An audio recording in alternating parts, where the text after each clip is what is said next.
जहां धर्म और आस्था का होता है अनुसंधान, जहां मौत का भी चलता है हर पल उत्सव। महादेव की उस नगरी में फूटा HIV का बम। शिव की नगरी में संभोग का सैलाब। कम उम्र में युवा हो रहे शिकार। 3 महीने में 56 HIV संक्रमित मिले। आंकड़े देख हर कोई हैरान।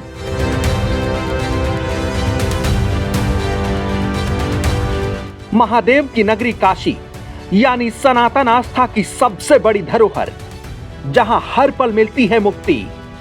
धर्म संस्कृति की विरासत और महादेव की महत्ता को अपने आगोश में समेटे काशी में वासना का सैलाब आया है।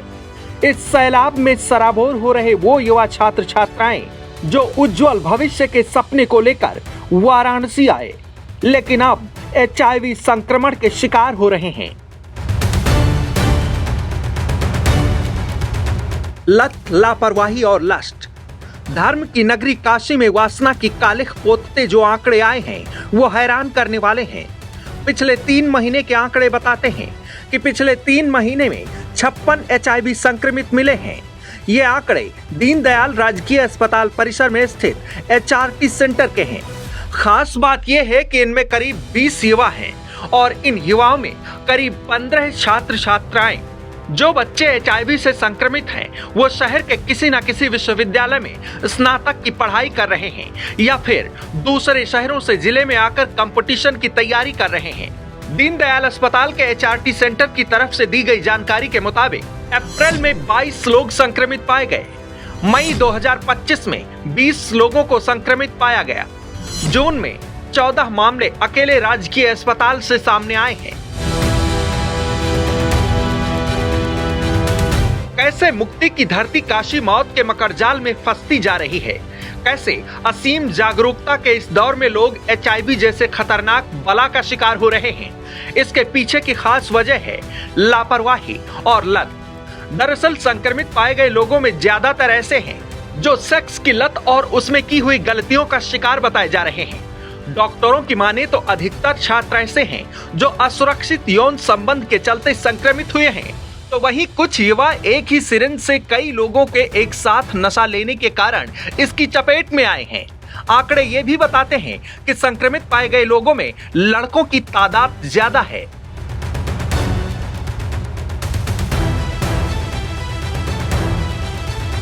वाराणसी के ये आंकड़े क्या वाकई चौंकाने वाले हैं?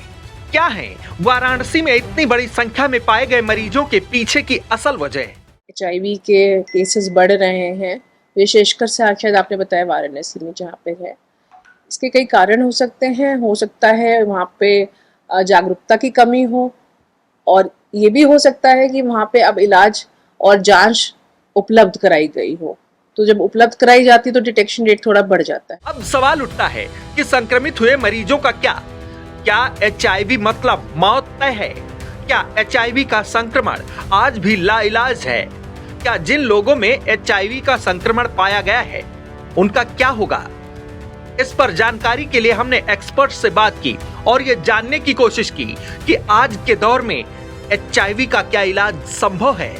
HIV का इलाज संभव है, लेकिन ये पूर्णतः से ठीक होना नहीं हो पाता है। लेकिन हाँ, जैसे जो HIV वायरस हमारे जैसे शरीर में किसी पेशेंट के होता है, तो आजकल ART जो इसको कहते हैं एंटी रेट्रोवायरल ड्रग्स, तो उसके माध्यम से वायरस का जो नंबर होता है वो काफी कम कर दिया जाता है। तो एक HIV संक्रमित व्यक्ति भी एक साधारण इंसान की तरह अपनी जीवन कार्य कर सकता है, अपनी नौकरी कर सकता है, इसमें कोई दिक्कत नहीं। आज के दौर में जब इतनी बड़ी संख्या में संक्रमितों की संख्या पाई गई है, तो सवाल ये भी है कि आखिर कैसे पता चलेगा कि जिस पार्टनर के साथ आप हैं उसे HIV है या नहीं। HIV संक्रमित व्यक्ति के लिए देखिए, कोई किसी को देख के तो आप नहीं बता सकते हैं कि इसको HIV का कोई इन्फेक्शन है। हाँ, लेकिन अगर पर्सन को लगता है कि उसके हाई रिस्क बिहेवियर है या असुरक्षित यौन संबंध है या कोई इन्फेक्टेड नीडल प्रिक हुई है, तो इस कंडीशन में जो भी व्यक्ति है वो पास के ICTC सेंटर जो कि होते हैं integrated counselling and testing centre, या अपने आसपास को कोई भी चिकित्सक केंद्र जा सकते हैं। वहाँ पे वो उनका टेस्ट किया जाता है। यूजुअली HIV टेस्टिंग होती है जो कि NACO द्वारा इंडिया में कराई जाती है। तो ये रैपिड टेस्ट से होती है या फिर ELISA टेस्ट से होती है। तो इंसान को बता दिया जाता है, इसमें काउंसलिंग भी एक बहुत इंपॉर्टेंट सेक्शन होता है। उसके बाद पता चलता है कि पेशेंट को इन्फेक्शन है भी कि नहीं है। सवाल ये भी कि क्या HIV संक्रमण के लिए सिर्फ यौन संबंध ही सबसे बड़ा कारण है? मतलब ये कि अगर आप किसी HIV संक्रमित के साथ सुरक्षित यौन संबंध भी बनाते हैं तो भी खतरा बन सकता है। इसको बचने के लिए तो देखिए सबसे बड़ा इम्पोर्टेंट है कि आपको असुरक्षित यौन संबंध नहीं बनाने चाहिए।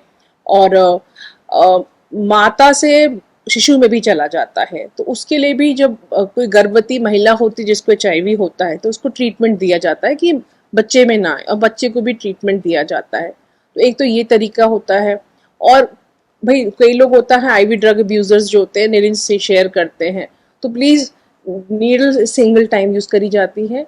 तो नीडल स्टिक इंजरी अगर आपको होती है तो भी आप चले जाइए। और संक्रमित ब्लड का कभी कभी उपयोग करने से भी ये HIV हो सकता है। तो ब्लड देख लीजिए, जहाँ से भी आप ब्लड ले रहे हैं वो केंद्र सही हो और संक्रमित ब्लड आपको ना चढ़ाया गया। संक्रमित व्यक्ति के साथ जाने अनजाने यौन संबंध अगर कोई बना लेता है और HIV वायरस ट्रांसफर हो जाता है तो कितने दिनों बाद इसके लक्षण दूसरे व्यक्ति के शरीर पर दिखने लगता है, और HIV संक्रमण के बाद संक्रमित व्यक्ति के शरीर पर क्या लक्षण देखे जा सकते हैं, इसे जानने के लिए हमने प्रोफेसर शीतल वर्मा से बात की।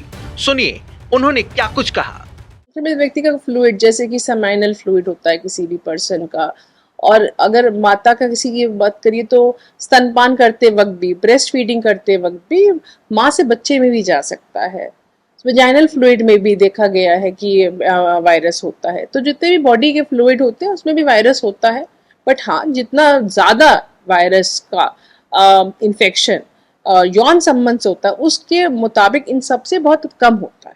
देखिए कुछ व्यक्ति में तो कोई सिम्टम्स नहीं आते हैं जब तक कि वो बहुत एडवांस डिजीज में ना चला जाए। हाँ, बट ज़्यादातर में देखा गया है कि जैसे आप कहते हैं ना फ्लू लाइक इलनेस मतलब जैसे कि पेशेंट को 2 से 4 हफ्ते के बाद हल्का सा जुकाम होता है, बुखार होता है, शरीर में थकान होती है, और कभी कभी जैसे ये जो गांठें होती है ना, लिम्फ नोड जिसको हम कहते हैं, वो थोड़ी थोड़ी सूज जाती हैं। तो इसको मरीज एक नॉर्मल सर्दी खांसी जुकाम की तरह लेता है। तो सबसे शुरुआती लक्षण यही होता है। फिर इसके बाद काफी सालों तक तो मरीज को कोई दिक्कत नहीं होती। काशी में HIV का बम फूटा है, आंकड़े डराने वाले हैं। खासकर महादेव की नगरी में पढ़ाई करने आए छात्रों के संक्रमण के ये आंकड़े चिंताजनक हैं। इसलिए भी क्योंकि वाराणसी हमेशा अध्यात्म और धार्मिक अनुसंधान की धरती कही जाती रही है। वहां इतने बड़े पैमाने पर HIV संक्रमितों का मिलना अपने आप में चिंता का विषय है। हालांकि डॉक्टरों की तरफ से साफ तौर पर हिदायत दी जा रही है कि सावधानी और सजगता से इस वायरस के असर को कम किया जा सकता है। इसलिए सावधानी ही समाधान है। सतर्क रहें, सजग रहें। डेस्क रिपोर्ट, आज की खबर।